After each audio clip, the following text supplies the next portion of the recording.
आजादी के बाद 1952 के बाद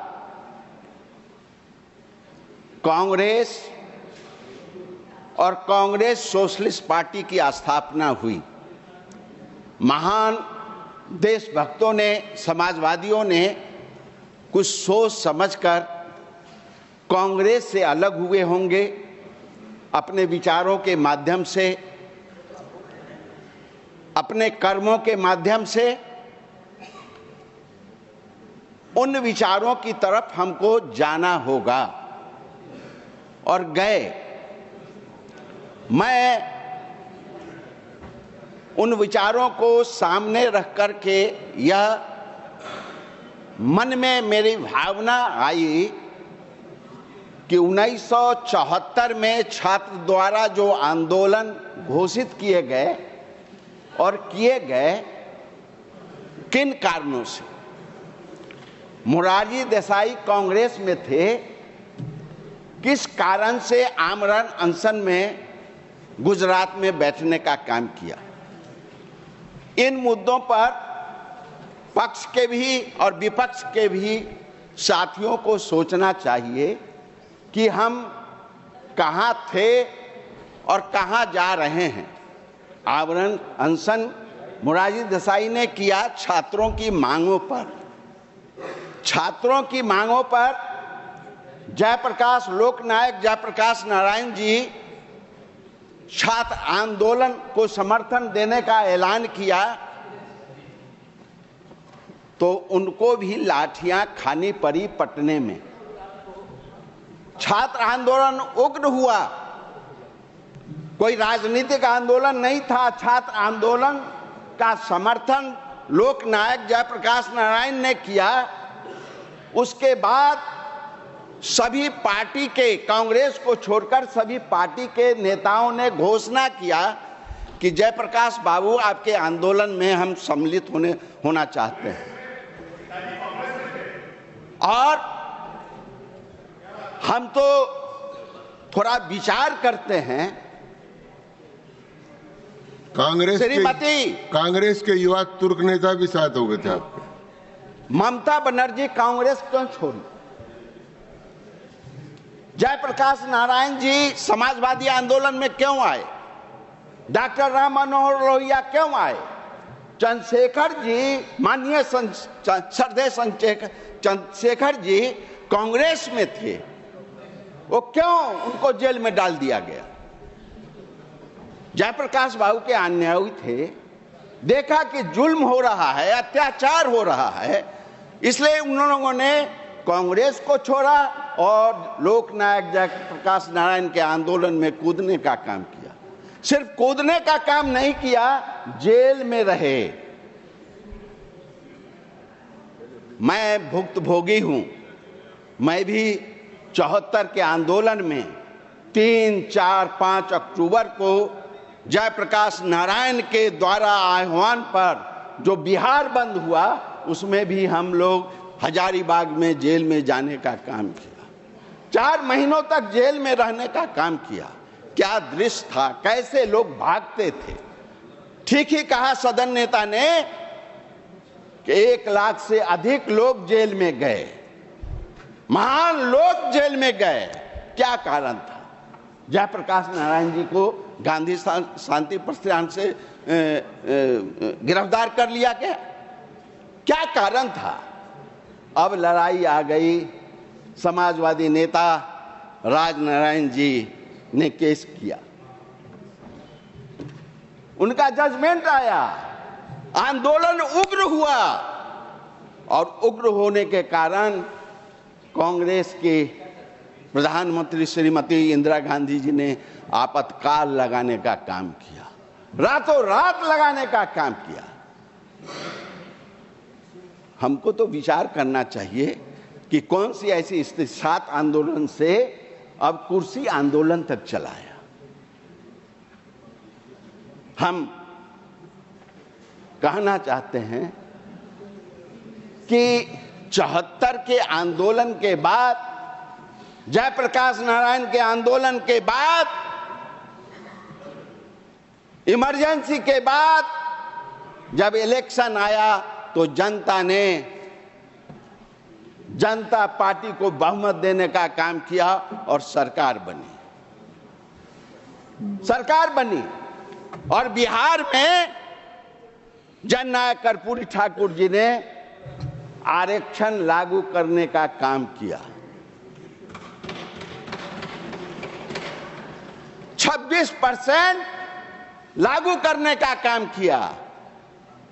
हम जानना चाहते हैं आपके माध्यम से, विद्वान साथियों से, पुराने नेताओं से, कि जननायक कर्पूरी ठाकुर जी कौन सा गलत काम किया जिससे उनके आंदोलन को, उनके किए गए निर्णयों को कांग्रेस ने विरोध करना काम किया। विरोध में उतर गए। संविधान पर चर्चा हो रही है। संविधान में उल्लिखित है 15/4/16 में उन्होंने लागू किया। हमको और आपको उस पर विचार करना चाहिए कि हम अभी तक उस पर गौन क्यों थे, चुप क्यों थे, हमने लागू क्यों नहीं किया। कमजोर वर्गों को उठाने का काम, आगे बढ़ाने का काम आपको कौन रोक रखा था। हम आपके माध्यम से पूछना चाहते हैं कि छात्र आंदोलन से उपजा हुआ आंदोलन में अगर आरक्षण लागू हुआ तो कौन सा जुल्म हो गया। हम पुराने साथियों से यह जानना चाहते हैं। हम सामाजिक और शैक्षणिक स्तर पर जो पिछड़े हुए लोग थे उनको आगे बढ़ाने का काम किया, जागृति पैदा करने का काम किया। और किसी रचनाकार ने ठीक ही कहा है पेट जहां खाली नर का, उस घर में दीप जलेगा क्या, जब घास न कोई देता है तो बूढ़ा बैठ चलेगा। पिछड़ों को आरक्षण देने का जो काम किया, जो भूखे थे, जो पीड़ित थे, जो शोषित थे, जो दलित थे, जो लांछित थे, उनको अधिकार देने का काम किया, तो उसको तो हमको सराहना करना चाहिए। हम संविधान की रक्षा कर रहे हैं, संविधान पर चर्चा कर रहे हैं, तो उसके बारे में कोई आदमी ने कोई जिक्र करने का काम किया। और मैं भारत के प्रधानमंत्री जी को बधाई देना चाहता हूं, इस मंच के माध्यम से देना चाहते हैं कि उन्होंने 2023 में 23 जनवरी को उन्होंने घोषणा की चौधरी चरण सिंह जी का, जननायक कर्पूरी ठाकुर जी का, रामाराव जी का, इन लोगों को भारत रत्न देने का काम किया। आपको कौन मना किया था? अंबेडकर साहब को भी तो भारतीय जनता पार्टी की सरकार ने, राजग गठबंधन ने उसको भारत रत्न देने का काम किया। आप उसकी चर्चा कोई आदमी नहीं कर रहे। क्या हुआ है आपको? इसलिए राजग ने ठाना है, जज्बे 100 के शहादत से हमें क्या फायदा, जज्बे 100 के शहादत से हमें क्या फायदा। हमने भी सर अपने हाथों पर कर लिया है। आखिर कत्ल से कब तक करूं मैं, जब कातलियों के मोहल्ले में घर कर लिया है। हम कहना चाहते हैं कि हम जगे हैं, उठे हैं, हम संघर्ष करेंगे और जो संविधान में लिखित बातें हैं उसको लागू करने का काम करेंगे। यही तो हमारा नारा है, यही तो पुराने हमारे पूर्वजों का कहना है, जो उन्होंने चिंतन किया, मनन किया, जो हमको देने का काम किया, उस चीज को लागू करने का अधिकार हमको है और करेंगे। सभापति महोदय, मैं 74 की बात एक बात बताकर अपनी बात खत्म करना चाहता हूं। 74 हम थे जेल में। सरकार के द्वारा ये दिया गया था कि हाई स्कूल के शिक्षकों को टारगेट दिया गया था कि उन्हें 20 से एक रोज में 20 नसबंदी कराना है, एक रोज में 20।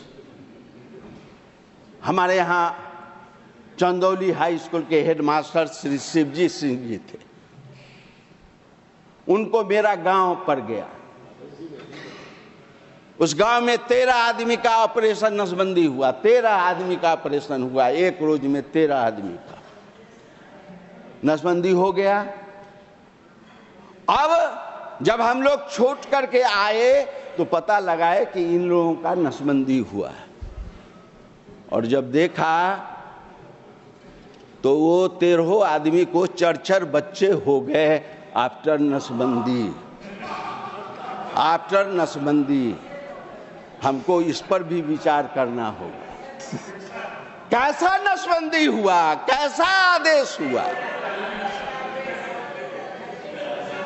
समाप्त करें मनुष्य। इसलिए मैं आपके माध्यम से, मुझे पता नहीं, मेरे माध्यम से पता नहीं चलेगा उसका, हम आपके माध्यम से सरकार से निवेदन करना चाहते हैं कि इसका भी आप जरा कलेक्शन कीजिए, इसकी भी जानकारी रखिए। अंत में मैं यह आपसे निवेदन करना चाहता हूं कि मैं नहीं कहता कि तू सवेरा कर दे, मैं नहीं कहता कि तू सवेरा कर दे, 2 काम में एक काम तू मेरा कर दे, रोशनी तेज कर दे कि मैं कुछ देख सकूं, नहीं तो घनघोर अंधेरा कर दे। इन्हीं चंद शब्दों के साथ मैं अपनी बात खत्म करता हूं। जय हिंद, जय भारत।